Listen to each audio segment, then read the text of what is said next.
Bonjour à tous et bienvenue dans ce nouvel épisode et aujourd'hui on va parler d'un sujet qui fait débat. Faut-il ou pas installer Vue 3 dans un projet? Oui, Vue 3 est sorti il y a quelques mois maintenant, mais est-ce que je peux l'installer? Est-ce que je peux commencer à apprendre à utiliser Vue 3? Est-ce que je peux l'utiliser dans un projet professionnel? Et c'est le but de cette vidéo, c'est de répondre à cette question. Et vous allez voir, ma réponse va dépendre de qu'est-ce que vous avez envie de faire. Allez, on commence tout de suite. Bon, déjà, je vais vous dire quel jour nous sommes. Nous sommes le 3 avril 2021. Parce que gardez bien ça en tête, parce que si vous regardez la vidéo dans le futur, ce que je vais dire ne sera absolument plus vrai, surtout si vous la regardez dans 1 an, 2 ans ou 3 ans. Peut-être qu'ils auront sorti la V4 depuis.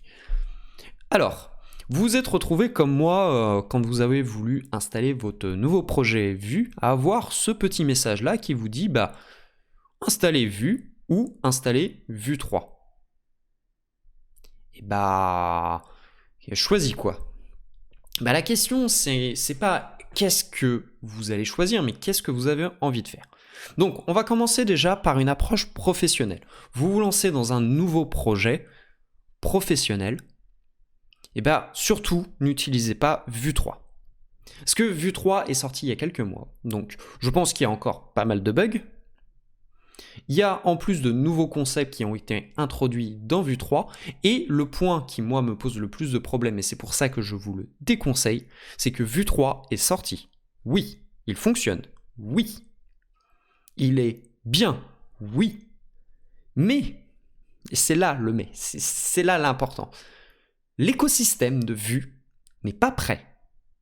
Dans le sens où, à l'heure actuelle, quand je vous parle, Vux était encore en version bêta pour la nouvelle version de Vue 3.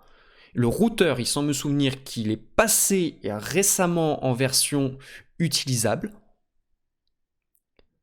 Donc, si vous voulez installer un projet qui va avoir des composants en version bêta pour une version professionnelle, je vous souhaite bien du plaisir.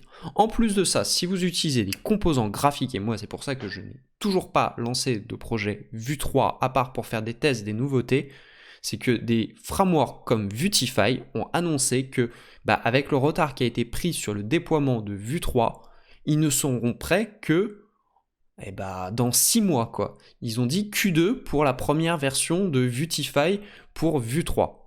Alors, moi je vais pas installer Vue si c'est pour me rattraper tous les composants graphiques. Et à l'heure actuelle, c'est le gros défaut que je trouve à Vue 3, c'est que l'écosystème n'est pas encore prêt. La technologie est sortie, le framework de base fonctionne, mais s'il n'y a aucun plugin qu'on peut mettre dessus et qui fonctionne correctement, c'est pour ça que je vous déconseille d'utiliser Vue 3. Mais, il y a quand même un petit mais. Moi, je l'ai installé quand même il y a 3-4 mois pour tester les nouveautés qui ont été ajoutées dans Vue.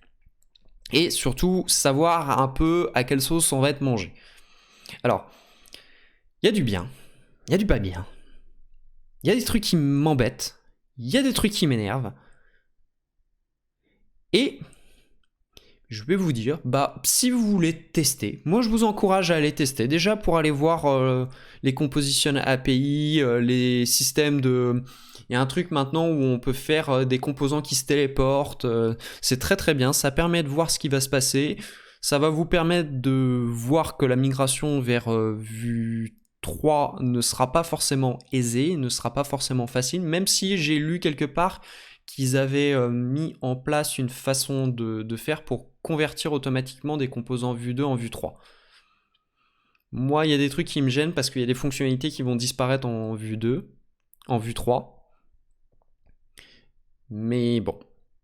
Donc, si vous voulez faire des tests, si c'est pour un projet perso, pour essayer de voir un peu quelles seront les nouveautés, vous voulez voir un peu comment ça s'utilise, mais si vous voulez vous lancer dans un nouveau projet ou que vous voulez apprendre Vue, je vous conseille au jour d'aujourd'hui d'utiliser Vue 2, pas Vue 3.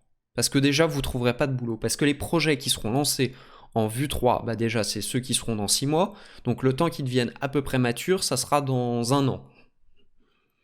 Donc c'est pour ça que je vous recommande à l'heure actuelle d'utiliser toujours professionnellement Vue 2, mais de commencer à regarder Vue 3, et dès que tout l'écosystème sera prêt, allez-y.